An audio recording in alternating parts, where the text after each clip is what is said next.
Olá, hoje nós vamos dar continuidade ao vídeo anterior, estudando o artigo 187. Nós estamos falando dos atos ilícitos. O artigo 187 diz, acompanhe comigo, também comete ato ilícito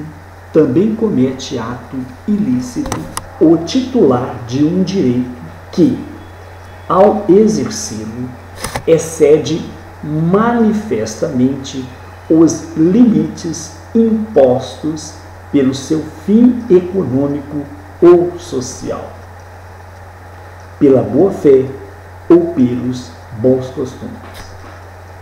O abuso do direito consiste na atitude do indivíduo que, para fazer valer o seu direito, causa danos a outro indivíduo. Há uma atuação excessiva que rompe os limites do direito à lei. Vamos para o exemplo. Vamos supor uma situação em que você seja credor de alguém. Vamos supor uma situação em que você seja credor de alguém que se encontra em situação inadimplência, em relação a essa dívida. Você tem o direito de cobrar e tem também várias outras formas de fazer isso, fazer essa cobrança. Por exemplo, você pode telefonar para o seu devedor e cobrá-lo. Ou você pode, ao encontrá-lo no shopping ou na praia, e gritar de longe para chamar a atenção de todos os presentes no local. Ei, velhaco! Ei, ruim para pagar! Quando é que você vai me pagar aquela dívida? Safado, não se esconda por aí. Qual das duas formas você pode fazer? A primeira maneira, o primeiro exemplo que eu coloquei, seria o do telefone. É uma forma justa e correta. Já na segunda, ocorreu um abuso de um direito, do direito de cobrar. Você tem todo o direito de cobrar, até mesmo judicialmente. Mas, caros colegas, você não tem o direito de humilhar seu devedor ao público, mesmo com muita raiva e sabendo que o ciclano ou fulano é um devedor em potencial, é um grande safado. Você não pode agir da segunda forma, no segundo exemplo que eu citei para vocês. Meus amigos, o abuso de direito no exercício da ação judicial, como é o caso do abuso processual que ocorre com a litigância de má-fé, também está previsto no artigo 17 do Código de Processo Civil, como, por exemplo, litigar sem fundamento, alterar a verdade dos fatos, omitir intencionalmente fatos essenciais ao julgamento, entre outras situações. Então, na verdade, quando o artigo 187 diz, também comete ato ilícito o titular de um direito que, ao exercê-lo, excede manifestamente os limites impostos pelo seu fim econômico ou social, pela boa-fé ou pelos costumes. Eu dei o exemplo da cobrança por telefone, da cobrança ao público e citei agora também o abuso processual. Existem vários outros exemplos de abuso de direito. Podemos lembrar a utilização da propriedade de um imóvel de modo anormal, provocando ruídos constantes, queimando os objetos de fortes odores, realizar festas ruidosas até altas horas da madrugada e outros, seriam inúmeros. Se nosso tempo permitisse, nós poderíamos citar aqui para vocês. No direito do trabalho também teremos o abuso do direito, no direito de greve, que pode desviar-se da legalidade, pois não pode ser exercido senão com o propósito de quê? De beneficiar os trabalhadores. Artigo 188. Não constituem atos ilícitos. Preste bem atenção. Esse artigo está dizendo que não constituem atos ilícitos os praticados em legítima defesa de um direito reconhecido. A deterioração ou destruição da coisa alheia, ou a lesão à pessoa a fim de remover perigo iminente. Parágrafo único. No caso de um inciso 2, o 2 fala da deterioração ou destruição de coisa alheia ou a lesão à pessoa a fim de remover perigo iminente. No caso do 2, o ato será legítimo somente quando as circunstâncias o tornarem absolutamente necessário, não excedendo os limites indispensáveis para a redução do perigo. Preste atenção, se você quiser, você pode até marcar isso aí, olha, essa parte, excedendo os limites indispensáveis para a remoção do perigo. Primeira coisa, eu gostaria que vocês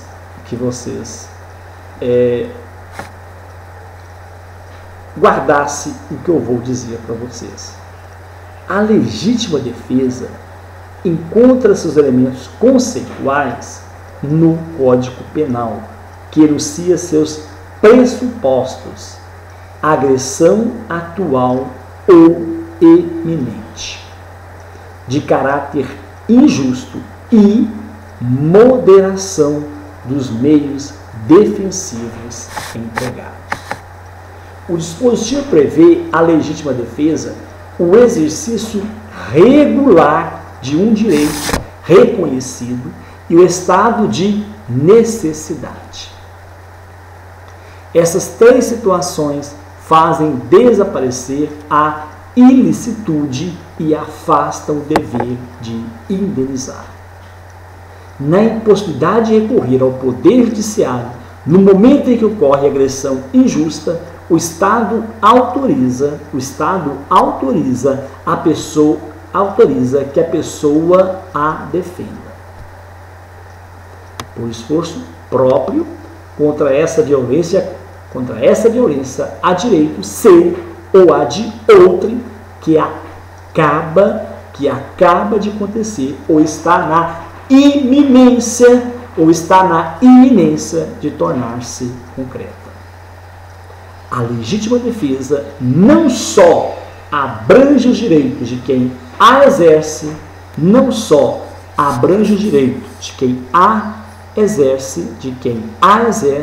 mas também direitos de terceiros. Quem age em legítima defesa pode estar defendendo pessoas ou bens alheios, o que demonstra o caráter social do instituto da causa. Um exemplo para vocês.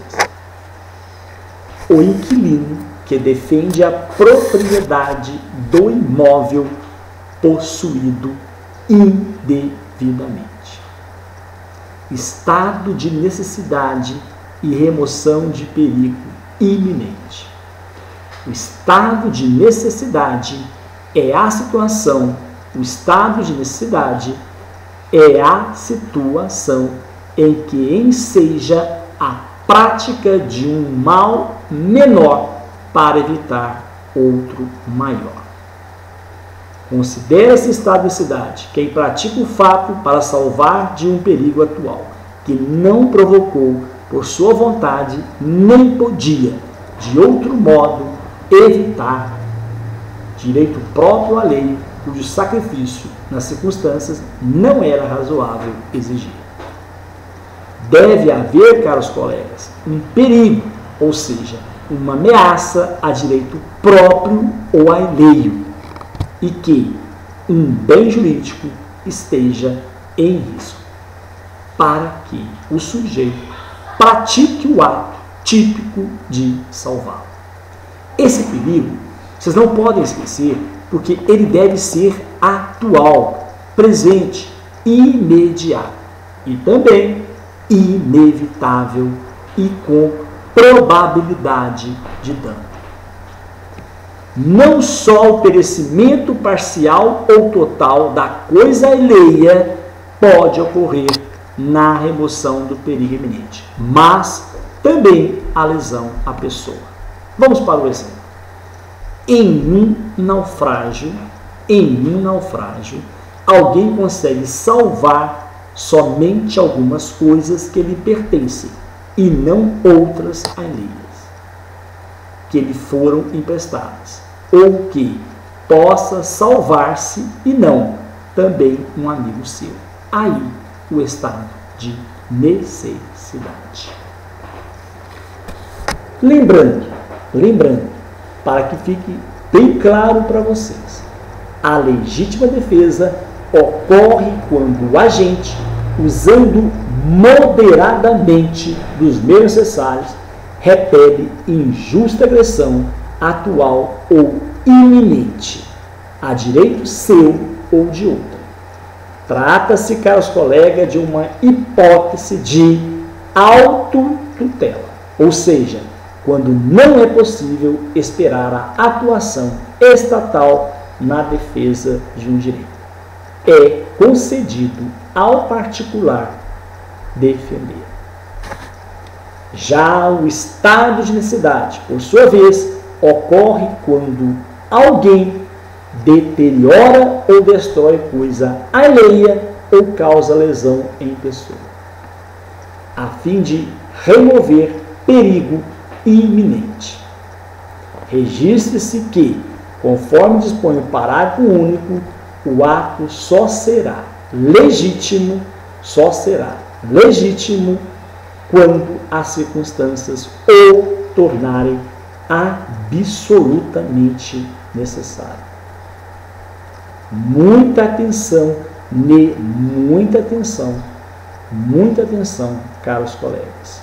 O ato só será legítimo quando as circunstâncias o tornarem absolutamente necessário, sendo vedado o excesso ou indispensável, ou sendo vedado o excesso ao indispensável para a remoção do perigo. O exercício regular de um direito reconhecido. O outro caso que afasta a responsabilidade indenizatória é o exercício regular de um direito reconhecido. No ato ilícito, há um procedimento contrário ao direito. Portanto, o exercício de um direito elimina a ilicitude. Elimina esse procedimento contrário ao direito. Quem exerce um direito não provoca o dano. Vamos para mais um exemplo para melhor compreensão de vocês. O credor que, preenchendo as condições legais, requer a falência do devedor comerciante. O proprietário que constrói seu terreno, embora tolhendo a vista do vizinho, apesar de esses agentes causarem dano a outrem. Não estão obrigados a indenizá-lo, porque agem na esfera de seu direito. A questão que se coloca nesse artigo 188 é a legítima defesa. A legítima defesa e o estado de cidade são excludentes de ilicitude? Fica excluído também o dever de indenizar? Pare e pense. Embora a lei declare que o ato praticado em estado de necessidade, o legítimo de defesa, não é ato ilícito, nem por isso libera quem o pratica de reparar o prejuízo ou os prejuízos. Caros colegas, eu quero uma atenção antes de nós entrarmos e gravarmos sobre prescrição e decadência. Eu quero frisar bem, mas muito bem com vocês o estudo que nós fizemos nesses vídeos anteriores, aonde nós estudamos atos, fatos, negócios jurídicos. Eu quero uma coisa, eu quero que vocês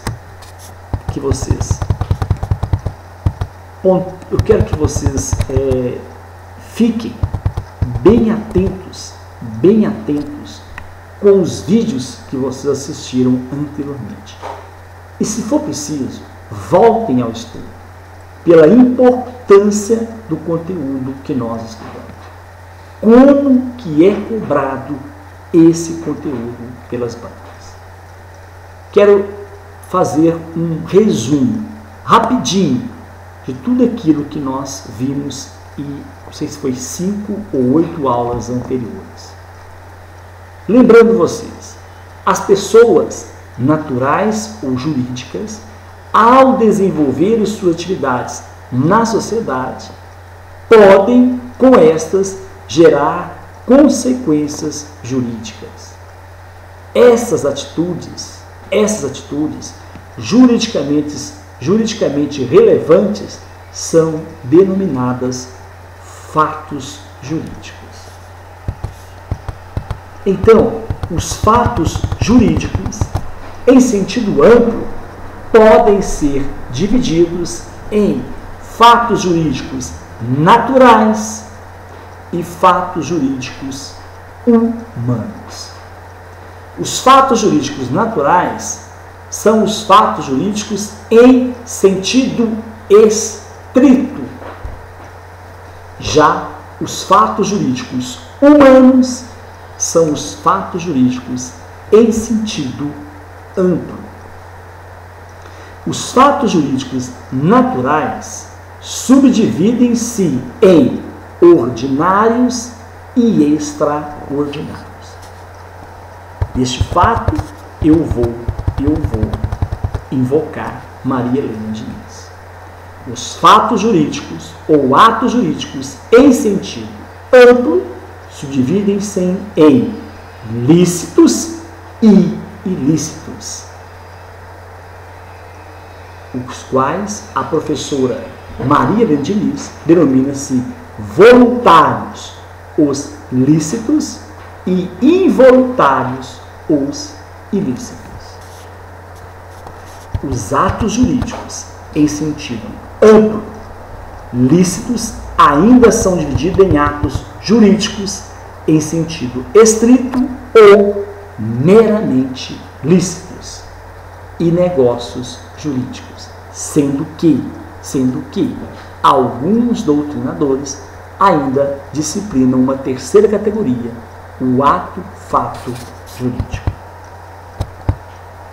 Então, fato jurídico em sentido amplo, em amplo sentido.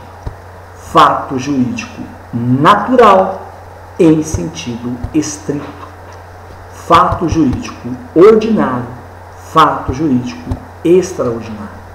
Fato jurídico humano, que é o ato jurídico em sentido amplo. Em sentido amplo. Fatos jurídicos, nós já vimos nos vídeos anteriores, todas as ações das pessoas que são juridicamente relevantes para o direito são considerados como fatos jurídicos e, por isso, são denominados fatos jurídicos em sentido amplo. Caio Mário da Silva classifica que 2 fatores constituem o fato jurídico. Um fato, isto é, uma eventualidade que atue sobre o direito subjetivo. E uma declaração da norma jurídica que confere efeitos jurídicos àquele fato. Já Maria Helena Diniz diz: é o acontecimento previsto em norma jurídica em razão do qual nascem, se modificam, subsistem e se extinguem relações jurídicas. Fatos jurídicos naturais, também denominados fatos jurídicos em sentido estrito, são as situações sociais juridicamente relevantes que decorrem em regra da própria natureza sem intervenção humana. Já os fatos naturais previsíveis ou comuns, os ordinários, como o nascimento, a maioridade, a morte, o decurso do tempo, a aluvião e a avulsão. Fatos naturais extraordinários são os fatos naturais que decorrem de eventos não previsíveis ou especiais, tais como o terremoto, maremoto, raio, tempestades destruidoras, ou seja, casos fortuitos ou de força maior. Os fatos jurídicos humanos são as situações juridicamente relevantes que têm origem em uma vontade humana, que as cria, modifica, transfere ou extingue direitos. Fatos jurídicos lícitos, falamos bastante, são os fatos cujos efeitos, almejados pelo agente, a lei defere, praticados conforme termina o ordenamento jurídico, produzindo os efeitos voluntários queridos pelo agente. O ato jurídico, caros colegas, em sentido estrito ou meramente lícito, é um ato praticado pelo agente com manifestação de vontade pré-determinado pela norma, sem que o agente possa qualificar diferente a sua vontade. A ação humana resume-se em uma mera intenção de praticar o ato prescrito na lei. Por isso é que nem todos os princípios do negócio jurídico aplicam-se aos atos jurídicos em sentido estrito. São exemplos de atos jurídicos: notificação para constituir mora do devedor, reconhecimento de filho, ocupação, uso de coisa, perdão, confissão, tradição e outros. Fatos jurídicos é o que alguns autores qualificam certas ações que não são frutos da vontade nem da intenção do autor, mas que geram consequências tipificadas pela norma como fatos jurídicos. Pode-se ter como exemplo uma pessoa que, sem intenção, acha um tesouro. A pessoa, nessa hipótese, não tinha qualquer intenção de adquirir a metade do que encontrou. Mas a norma, inadvertidamente, confere-lhe a propriedade. Os negócios jurídicos são manifestações de vontades, geralmente bilaterais, como os contratos, que buscam no ordenamento jurídico uma composição de interesses. Alguns negócios jurídicos podem ser unilaterais, como o testamento, instituição de fundação, renúncia à herança. Preste atenção numa coisa. O Código Civil 2012 substituiu a expressão genérica de ato jurídico, existente em 16, para a expressão negócio jurídico, pois somente ele é rico em conteúdo e necessita de uma pormenorizada regulamentação. São considerados atos jurídicos ilícitos por serem atos jurídicos ilícitos, são considerados ilícitos por serem praticados contrariando o ordenamento jurídico. Dessa forma, embora repercutam no direito, causam efeitos jurídicos involuntários, mas determinados na norma. Negócios jurídicos, como negócios jurídicos,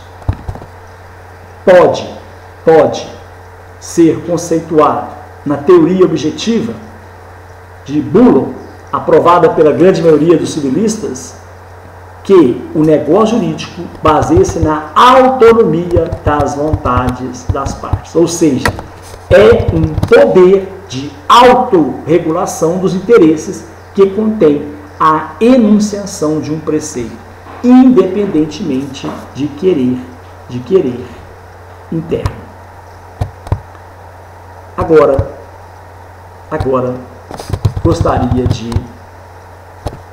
gostaria, deixa eu ver como é que está meu tempo aqui, se nós podemos continuar o nosso resumo, podemos. Deixa eu só fazer colocar aqui algumas pontuações, fazer algum lembrete para vocês sobre... quanto aos negócios jurídicos, a classificação dos negócios jurídicos, podem notar, os negócios jurídicos podem ser classificados em exercício dos direitos, vantagens, formalidades, existência, conteúdo, efeitos, manifestação de vontade e tempo. Quanto à vantagem que produzem, vantagens gratuitos, onerosos, comutativos, aleatórios, bifrontes e neutros. Gratuitos são os negócios jurídicos em que as partes obtêm benefício ou enriquecimento patrimonial, mas sem qualquer contraprestação. É a doação pura. Já os negócios jurídicos onerosos, quando todas as partes buscam reciprocamente obter vantagem para si ou para outrem mediante contraprestação. Já os negócios jurídicos comutativos, quando as contraprestações são equivalentes, compra e venda, locação. Já os negócios jurídicos aleatórios, quando as contraprestações não forem equivalentes. Exemplo, contrato de seguro. Bifrontes, se, conforme a vontade das partes, puderem ser gratuitos ou onerosos, sem que sua configuração jurídica fique alterada. Exemplo, o depósito, o mútuo e o mandato. Presta atenção numa coisa. O mútuo é o empréstimo de coisas fungíveis. O mutuário é obrigado a restituir ao mutuante o que ele recebeu em coisa do mesmo gênero, qualidade e quantidade. Quanto às formalidades, os negócios jurídicos solenes e não solenes. Solenes são os negócios jurídicos que a lei determina que, para serem efetuados, necessitam de certa formalidade. Já os não solenes são os negócios jurídicos livres de qualquer formalidade, podendo ser celebrados de qualquer forma, inclusive verbalmente, compra e venda de bens móveis em geral. Quanto ao conteúdo, o negócio jurídico pode ser patrimoniais e extrapatrimoniais. Os negócios jurídicos são patrimoniais, aqueles que versam sobre questões suscetíveis de aferição econômica, podendo ser ora como negócios reais, ora como obrigações.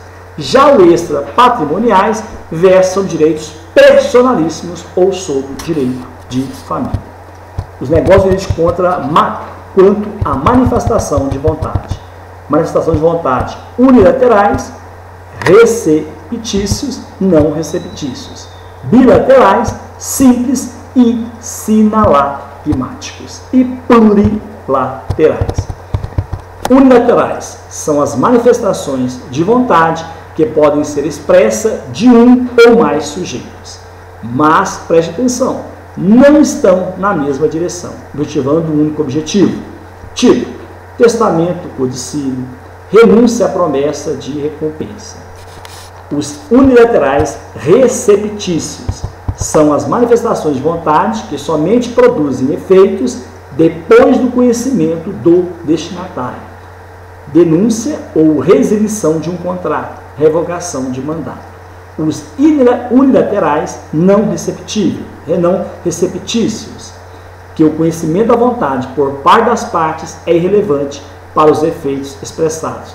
Testamento, confissão de dívida, renúncia da herança. Os negócios